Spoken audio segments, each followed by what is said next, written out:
الحمدللہ رب العالمین والصلاة والسلام علی سید الانبیاء والمرسلین۔ ماہ رمضان المبارک کا مقدس مہینہ آنے والا ہے، بلکہ آ چکا ہے۔ ہم ماہ رمضان المبارک کے مقدس مہینے میں کوشش کریں، ایک اپنا جدول بنائیں، تلاوت قرآن کریں، درود پاک پڑھیں اور نوافل کی کثرت کریں، اور اسی طرح اپنے اوقات کو نیک اعمال میں گزاریں۔ روزے کے متعلق وہ اس اعتبار سے کہ فرمایا کہ روزہ یہ ہے کہ کھانا پینے سے تو رکنا ہے، لیکن اور حرام چیزوں سے بھی رکنا ہے۔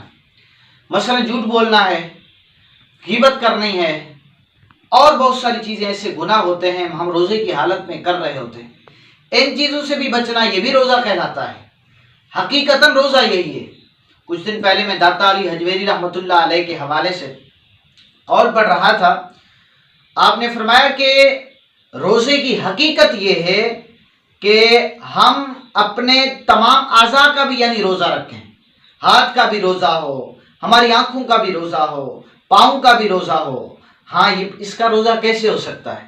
اس کا روزہ یہ ہو سکتا ہے ہم ان کو حرام چیزوں سے بچائیں، ہم اپنے پاؤں کو حلال چیز کے لیے استعمال کریں، حرام کی طرف قدم نہ بڑھیں، ہم اپنی آنکھ سے حلال چیز دیکھیں، تلاوت قرآن کریں، اس آنکھ سے، اس آنکھ کو منظر دکھائیں تو خانہ کعبہ کا دکھائیں، علماء کی زیارت کریں، تلاوت قرآن کریں، حرام کاموں سے بچاتے رہیں۔